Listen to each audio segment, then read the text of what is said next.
make his opening statement, then we'll take some questions. Whenever you're ready, Coach. All right. Good morning, everybody. I thought we, as a coaching staff and as players, we navigated our bye week really well. As I said last week, a bye week can be self-serving in a number of different ways for what your program needs, what your individual players need, some things that we look at schematically on defense. You want to be able to self-scout what you're giving away, what you're doing well, what you need to get corrected moving forward. And I thought we had a really productive week in that regard. Some younger players that took steps in the right direction. We were able to focus and pinpoint on some things fundamentally that we've got to continue to work on and execute at a higher level.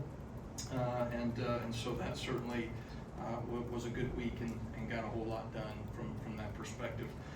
Looking at Georgia, this is obviously a team that has had tremendous success over the last few years. You look at their program, Coach Smart and his staff are going into their 9th season together. We're in our 1st season together. You think about, all the things that they have built within that program. They've really done a great job in terms of building a culture, recruiting base, developing great players within their program, and it showed up on the field. So we'll certainly have our work cut out for us from that standpoint. I think offensively, Mike Bobo has had a really tremendous career, has done a great job wherever he has been.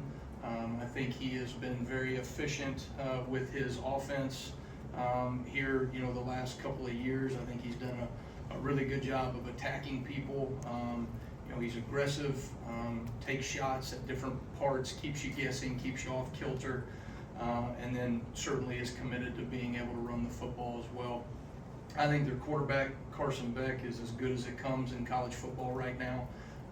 Incredibly efficient with his decision making, does not take many sacks, rarely turns the ball over, takes care of the football. And I think he does a really tremendous job in his intermediate throwing game, and has great accuracy in those things. Really quick release, great decision maker. Just so impressed by him the more I watch, and I've probably watched every game in the last couple of years here. So I think their running backs, they've got a number of guys that are very physical runners, very detailed in their footwork. They're patient, they set blocks up, and certainly can create explosive plays in their run game at any given moment. I think they're committed to running the football, and you've got to do a great job of being consistent in the fundamentals and schematically knocking out the run down in and down out. Obviously, as an offensive line, they're big, they're physical. They've been around for a bit, and then you've got some pretty impressive offensive skill on the outside as well. So it'll be a great matchup. We'll have our work cut out for us schematically and logistically and all that, but I think everybody's got their work cut out for them. I'm not sure Greg Byrne and our administration may have their work cut out for them more than anybody this week. So everybody's got a tough job in this building. It's time to get to work and show up on Saturday. All right, thank you, Coach. Let's start front right with Nick Kelly. Yes, any game is important to generate pressure, but how key is it, just with all the weapons and things they have offensively, and with what Carson Beck can do, for you guys to get after him and create pressure? Well, I think as an offense, they do a really good job of minimizing the risk for their quarterback. They get the ball out of their hand, they try to establish the run, they get the ball in the perimeter early. They will take shots, and they'll take shots early in the game, but you've got to find that fine balance of playing good, sound coverage and also not making the quarterback feel like he can just sit in the pocket and pick you apart. Long developing plays in the passing game, right? I think they do a really good job if he has time, right, and hitting most of those things, because he's incredibly accurate at different portions in the field, the short game, the intermediate game, and then certainly he can make the long throws downfield. I think this guy's a complete quarterback. He's really as good as I've seen the last couple of years here. So I think for us, we certainly have to be mindful of making him uncomfortable, but you want to make sure that you are not sacrificing things from a coverage perspective in order to get that done. Stay on the right side of Charlie. Yeah, Coach, you talked about how you've known Christian Robinson for a long time. Just what makes him a good coach at such a young age? Yeah, C-Rob, we were fortunate enough to both coach under my dad. I thought, my dad always did a really great job of developing young coaches underneath him. He treated us all like position coaches. During his time at Ole Miss, he had myself, Christian, who's had a really tremendous career since he's left Ole Miss, and then DeMarcus Covington's the defensive coordinator for the New England Patriots, and then you've got Trey Scott, who's the D-line coach at Georgia. So those were the 4 GAs that my dad had over those couple of years there, and really, I think Christian earned enough respect out of from my dad and the rest of the defensive staff to his second year get to coach the inside linebackers and really spend a lot of time with those guys on the field and in the meeting room. And I think that's a credit to who he is, the character that he has, the work ethic, and he's also a very smart ball coach that's got a bright future. Go left side to Chase. When you looked at the Georgia-Kentucky video, what were some of the things Kentucky did well to hold Georgia to 13 points? Well, I thought Kentucky played really hard. They played at a fever pitch. They were physical. They played with great effort and finish. I think they've got some guys up front that do a really good job in the run game from a D-line standpoint. And I thought they played the game defensively the way it's supposed to be played. They were attacking on defense.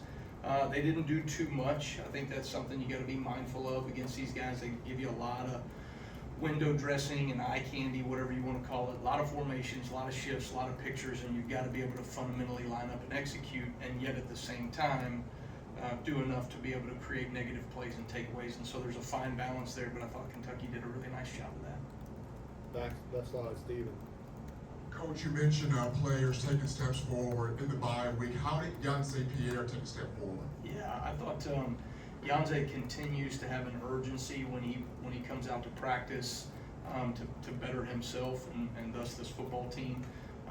It's really rewarding and fun as a coach to see a young man mature right in front of you, and I think he is taking steps from a fundamental standpoint, understanding what we do within our scheme to maximize his opportunities when he's getting out on the field, and he's just becoming a more consistent football player across the board. All right, go back right over to Ryan. Coach, not a lot of teams have had success with Georgia over the past few years, but this Alabama team has last year as most recent. Do you rely on those guys, Malachi, Deontay, maybe even Coach Saban, what you picked his brain on, and what's the secret against Georgia?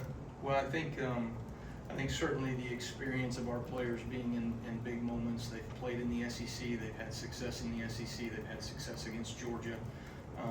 Certainly you want to rely on the experience of those players. There's a lot of young players on our defense that don't have those experiences, right? And we talk about experience being finite, but also as best you can, you want these younger players to be able to draw upon the experience and confidence that comes from, guys like Malachi and Deontay and a number of our defensive line, right, that has played in SEC matchups and particularly against Georgia. And so those are things that we're going to rely on, and hopefully our experience shows up in the right way Saturday night. Go to Colin on the front side, left side. Hey, Kane, obviously, this is a defense you've said that, want to have a reputation of takeaways, swarm defense.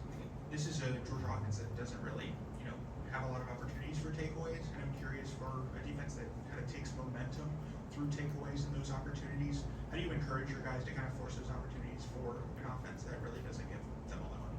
I don't think the focus changes for us in terms of having an opportunity and a mindset to create takeaway opportunities. We created 13 last week against Wisconsin. We got the ball twice, but we had other opportunities to get the ball, whether it was a sack, cause fumble, a pass breakup, tip balls or pick balls. We say those things, right, in terms of being able to get our hands on the football, and that's certainly not going to be any different against these guys. It will be a challenge, right? It's one of those what do they call it, a unstoppable force against an immovable object, right? We're trying to create a lot of takeaways. It's who we are. It's what our identity is, and they do a really good job of taking care of the football. and we've got to do our best to be able to be +1 in the turnover margin on Saturday night. I think that's going to be a huge piece of the game, is who can take care of the football and who can take the football away. I think it'll be a huge indicator in the outcome of the game. Jump over to Kennington on the right. You mentioned Georgia's running backs. It's pretty much a new look room compared to last year. What have you observed from how they're using them in the run in the past compared to last year, maybe the year before? I think schematically, I don't see a lot of difference. There's some nuances. There's some little things that you see from an offense, things that they worked in the offseason, things that they liked, things that they wanted to add a little bit, but those are more tweaks. I think this is a very well-established offensive system. I think they believe in what they do, and they have had success in what they do. But these backs are really hungry. I mean, they run really hard. They're physical. They can create yards after contact. And then when they get in space, you've got a couple of guys that can really take advantage of explosive plays in the run game. And so, we'll have our work cut out for us, because I think it's not just one guy, it's a number of guys that can create explosive things for them in the run game. Up the middle of the room there, Tony. Yeah, you guys are allowing almost a full yard less than anyone else per attempt through the air. Is that something that you kind of foresaw at the beginning of the season? Is this passing defense a little bit ahead of schedule, and then just what has allowed you to kind of be able to have that success? Well, I think I think when you look at what we want to try to do, the game nowadays, an extension of the run game is teams being able to take easy access throws on the perimeter. And at times we want to be mindful of denying those easy access throws and forcing people to throw into tight windows and tight coverage. And I think there's a number of ways to do that. That doesn't just always mean man coverage. It means anticipating things in zone coverage and vision coverage. And we're doing a fairly good job right now of challenging routes, challenging receivers, not giving lateral space away, but also defending the vertical space. We've got to get better at those things, but I think we've taken steps in the right direction to be able to limit some of those easy access windows in the throw game right now.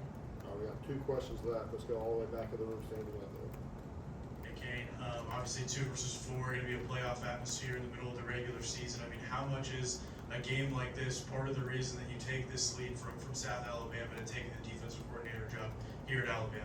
Yeah, I think, I've said this before, but you come to Alabama to compete against the best and to create value, right, for yourself as an individual, as a player, and value for this team by executing when it matters most, right? I tell our players this all the time. The greatest players always step up in the biggest moments, and whether that be in a critical 3rd down or critical SEC matchups or red zone or taking the ball off of people, whatever it is, right? These are the opportunities that are given for players to be able to step up in the biggest moments, and as coaches, we're no different. We want to be able to compete against the best. There's things we do schematically, fundamentally, culturally, right, that you want to be able to get a group of young men to all pull the rope in the same direction and then show up on game day and see what that looks like on Saturdays. And so we're working our tails off right now to maximize our opportunity for success on Saturday as a coaching staff and as a group of players, and then let the chips fall where they may in a couple of days here. All right, so our last question real quick, Joe. Coach, you talked about miscues in the run game so far. When you assess the misfits over the last 3 weeks, would you assess them to mental errors, through physical deficiencies, lack of experience in the system, or maybe something else? Yeah, I think you can't point to any one specific thing. There's a number of things as you're building a new defense and guys getting comfortable, particularly in the run fit. From stopping the run, we're talking about a game of inches, right? Hand placements, techniques, alignments, and then making sure that you have proper leverages across the board. And so there's little details that fundamentally we need to improve on to get ourselves better. Certainly from a schematic standpoint, I think some of the pressures that we're running, we have not been as efficient or effective enough to be able to knock out the run. Those are bullets that sometimes I'm going to use in the run game, and when I use those bullets, we need to be able to efficiently execute those things, and we have not done it to the level that I think we're capable of. Some of that is the growing pains in a new defense, but certainly we need to have an urgency to take steps forward across the board. And I think that we've maximized the bye week in doing that, but those things got to show up as we navigate into SEC play. All right, thank you, Coach. Okay, thanks guys. Roll time.